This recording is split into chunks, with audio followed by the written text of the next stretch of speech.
BNP জাতির সাথে দেওয়া কথা রাখে নাই। আমরা বিএনপিকে বলছি দেশ এবং জাতির স্বার্থে আপনারা ভুল করছেন, আপনারা ভুল সংশোধন করে জনগণের কাতারে আসুন, জনরায়কে সম্মান করুন। জনরায়কে সম্মান না করার পরিণতি কি হতে পারে দফায় দফায় দেখার পরেও যদি শিক্ষা না হয়, জীবনেও আপনাদের শিক্ষা হবে না। খুলনাবাসী, আমরা আপনাদেরকে কথা দিতে এসেছি। আপনারা যে রায় দিয়েছেন, আমরা সেই রায়টাই আপনাদের কাছে চেয়েছিলাম। আর আমরা বলেছিলাম এই রায় বাস্তবায়ন করা হবে সংসদে গিয়ে। আমাদের দায়িত্ব, চুরি ডাকাতি ইঞ্জিনিয়ারিং করে ভোট কেড়ে নেওয়া হয়েছে, নেওয়া হোক। আমরা সংসদে যা আছি তাই নিয়ে আমরা সিংহের মতো লড়াই করে যাব ইনশাআল্লাহ।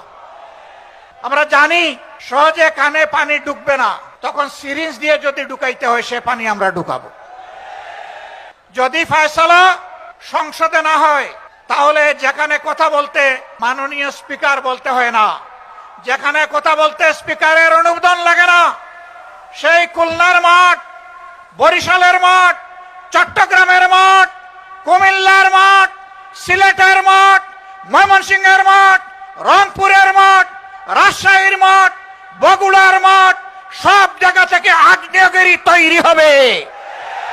এই আগ্নেয়গিরির দাবানলে সমস্ত আবর্জনা পুড়ে সারকার হয়ে যাবে। আমরা চাই না দেশে কোনবাসী শত যন্ত্রণা বুকে নিয়ে আমরা নির্বাচনের ফলাফলকে আমরা মেনে নিয়েছি, কিন্তু একথা মনে করবেন না কেউ, নির্বাচনের ফলাফল দেশে একটা গৃহযুদ্ধ শুরু না হোক সেই জন্য আমরা মেনে নিয়েছিলাম। আমরা কারো বাপদাদার চক্রাঙ্গানিকে আমরা পরোয়া করব না, অন্যায়ের কাছে আমরা মাথা নত করব না।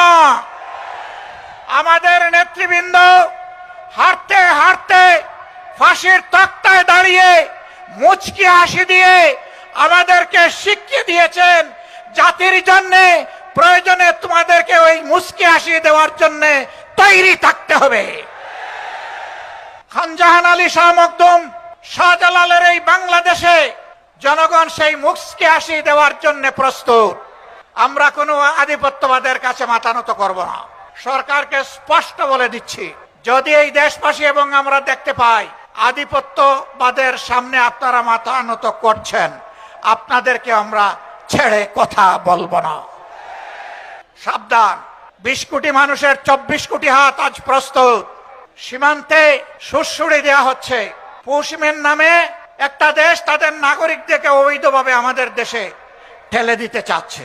আমাদের মুষ্টিমেয় বিজিবি সদস্য সীমান্তে যখন দাঁড়িয়ে গেছে, জনগণ তখন তাদের ডান হাতে পরিণত হয়েছে।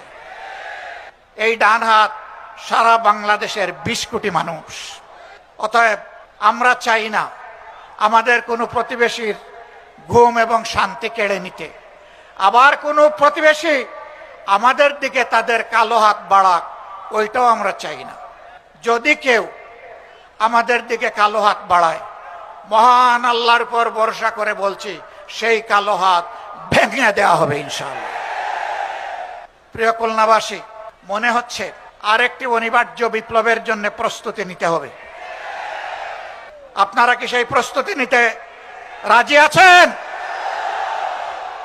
সম্মানিত বন্ধুগণ, এই বিপ্লব কোনো দলকে ক্ষমতায় বসানোর জন্য নয়, কোনো গোষ্ঠী এবং পরিবারকে তুষামুদ করার জন্য নয়, কোনো আধিপত্যবাদের কাছে মাথা নত করার জন্য নয়, বরঞ্চ দুনিয়ার বুকে স্বাধীন সার্বভৌম রাষ্ট্র হিসাবে সম্মান, ইজ্জত, শক্তি, সাহস নিয়ে মাথা তুলে দাঁড়ানোর জন্য হবে আগামীর বিপ্লব ইনশাআল্লাহু তাআলা আজিম।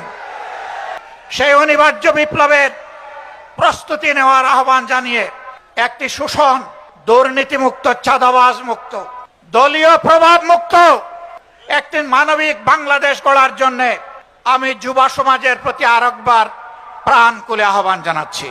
যুবকরা সব প্রস্তুত আছেন? এক মুরব্বীও হাত তুলেছেন। আমার ধারণা উনার বয়স হবে 75 বছরের কাছাকাছি। মানে যুবকদেরকে তিনি জানিয়ে দিলেন, তোমরাই শুধু যুবক নও, জাতির প্রয়োজনে বয়স যাই হোক আমরাও যুবক। একসাথে আমরা লড়াই করব অন্যায়ের বিরুদ্ধে।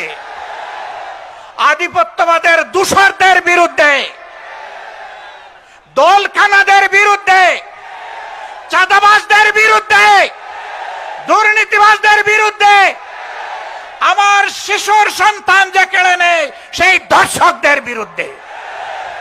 আল্লাহ হাফেজ। বাংলাদেশ জিন্দাবাদ। 11 দলীয় ঐক্য জিন্দাবাদ।